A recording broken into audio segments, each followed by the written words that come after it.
My son didn't intend to hurt anyone. My son was defending himself. What did you tell the jury? To have mercy on my son. What do you say to his grieving family? It's unfortunate to where nobody wins. The way he read that verdict, it was like, and I told my attorney, like, yeah, we know. The hell you mean you know? But then if I act up, I'm the emotional black man. You follow what I'm saying? Oh, look at him. Then it would have been on breaking news. Oh, he done flashed out. Oh, look how that's how they had it. We got him. So I had to humble myself. It wasn't just for me and my family. It was for all of us. If Sound of Freedom opened your eyes, Hidden War takes you even deeper. This is not a Hollywood drama. This is real footage, real undercover operations, and real rescue efforts in the fight against child trafficking. Hidden War follows Tim Ballard and his team as they investigate in war-torn Ukraine. The film isn't just about exposing evil, it's about confronting it. You see the courage it takes to go into dark places, rescue children, and bring hope where people thought there was none. That's why I respect what Angel is doing.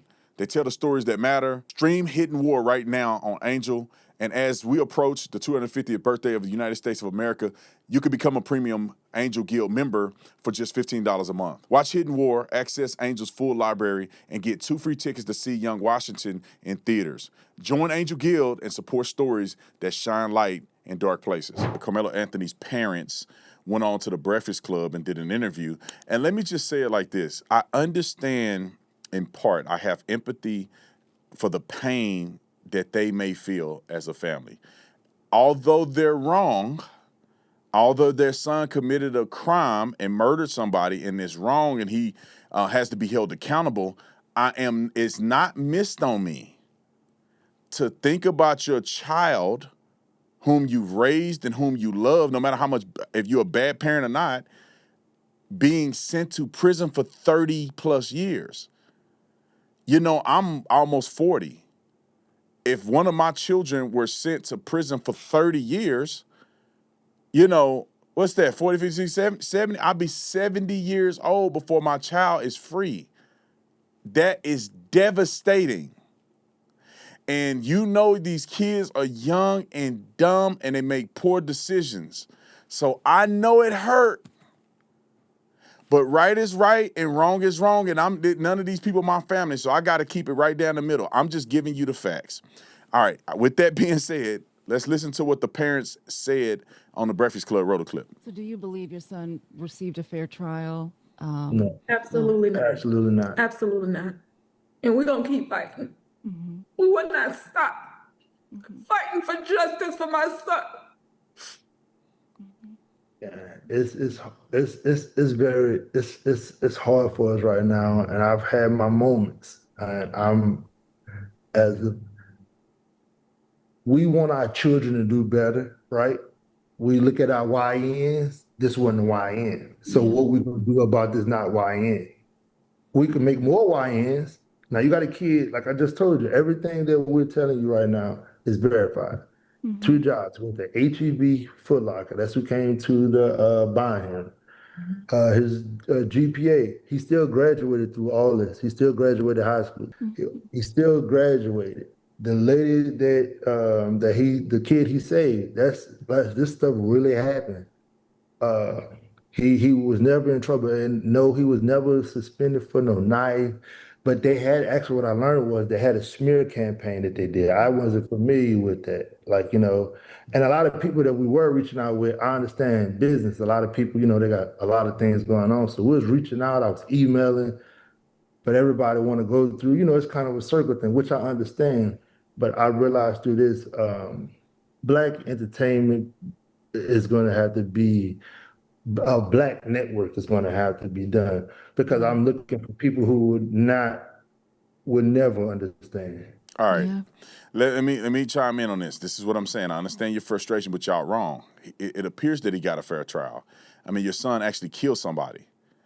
You know, it's okay that he worked at HEB. Good for him. You know, it's okay that he had a 3.0 GPA or whatever case may be and graduated from high school. Good for him. But he still killed somebody. Now, if you guys were being honest, your son probably is a YN. That's why he never took the stand.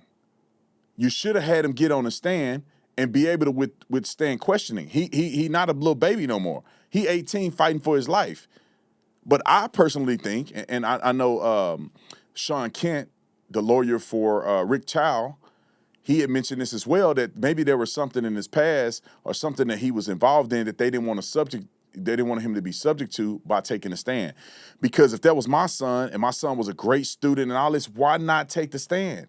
What can you lose? The prosecution will ask you, what was your grades like? What are you like? What do you humanize the boy? But I think there was no humanizing. He was on camera right before this with a gun and all that in the camera being a YN. Let me say this too, and I try to preach this to my sons. All of that gangster stuff and all of that, I want to be cool and doing this and I want to be like, I did all that stupid stuff and I realized that's not going to get you nowhere. It's cool and stuff on TV and all this, but in real life, that stuff is not cool. Leave that gangster stuff alone. It's not gonna, you know, these rappers ain't even really who they say they are. And you gonna end up embodying that and get in trouble, and then you're gonna be like Karmelo Anthony. So I tell young men that I talk to, even my kids, don't do that, man. Don't be like that. I had gold teeth in my mouth doing all that stuff. Thank God I didn't get in no big trouble. But then I grew and realized I got to teach my kids and other young men a better way so you don't end up like Karmelo. All right, next clip. I want to go back to that day, that track meet. Were you guys at the event, at that track meet on April 2nd? No, we were not. I was actually supposed to go to the track meet, but the weather was so bad, I just stayed home. He's like, Mama, don't come, just stay home. And now, looking back on everything, I wish I was there. I regret not being there for my child.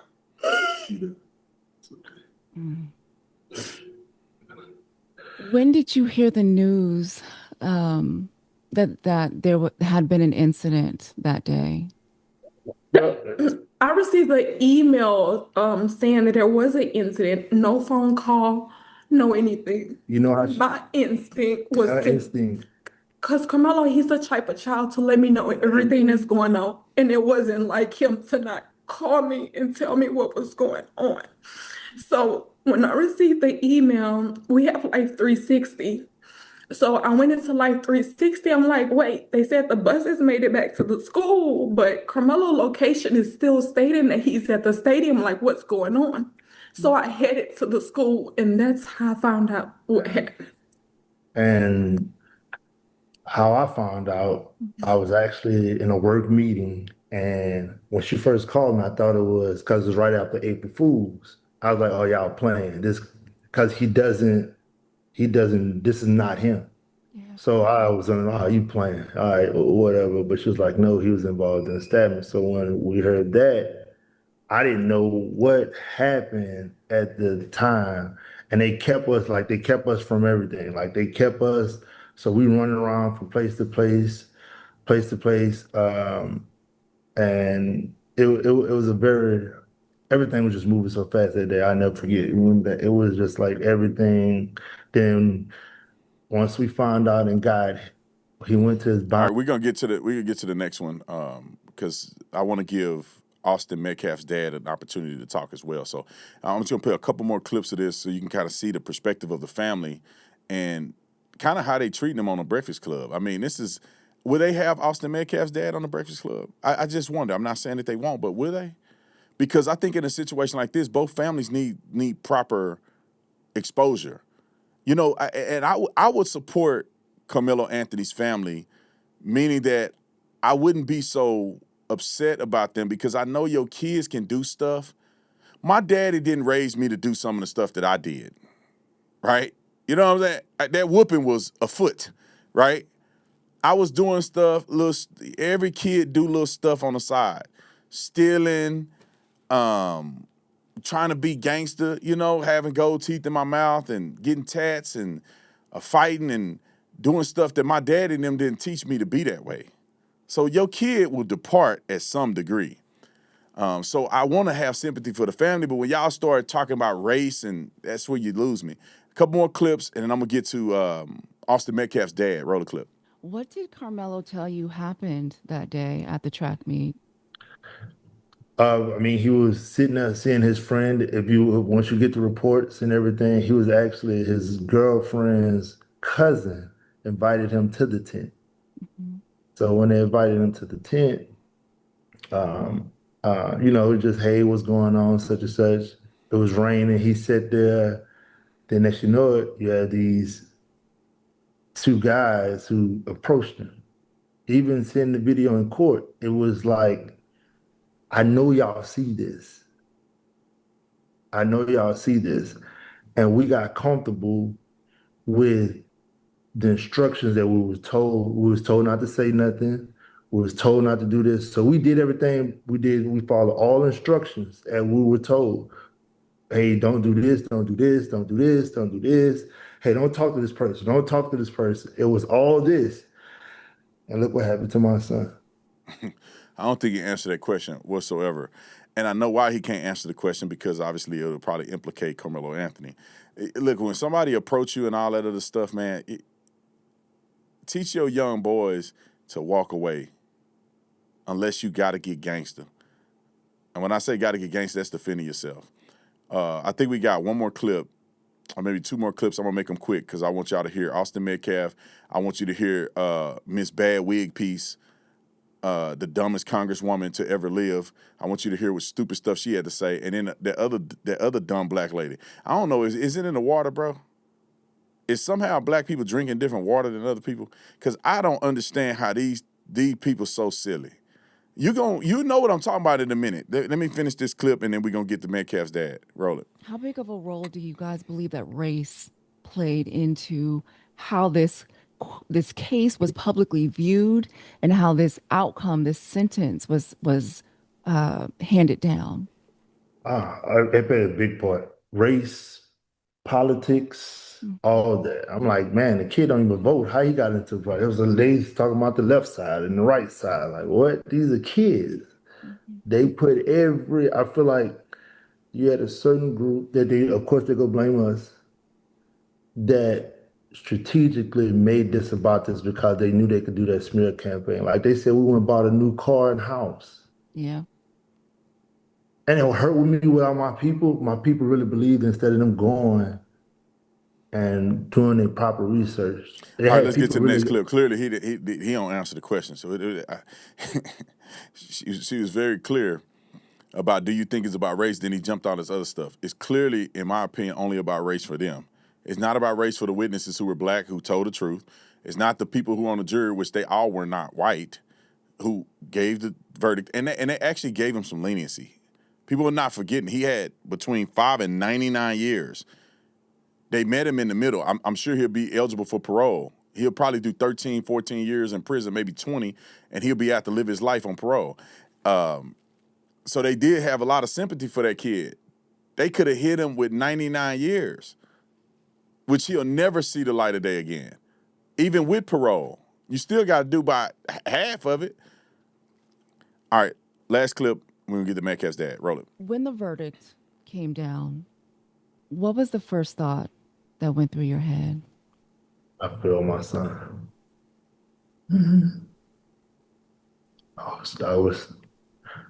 I feel like, man, I felt him.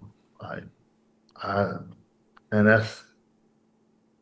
cried so much. I've held back and I told her, man, I'm that dad, like, hold it up and be tight. I said, boy, you broke me. You broke me when it first happened. I never cried as much as I've cried. And it was just like when I seen him, when he grabbed it, I could still picture that man when he was saying it. He said it so smooth. Like the way he said it, the way he read that verdict, it was like, just, yeah, hey, yeah, as such and such, yeah, he's found guilty. It was just comfortable.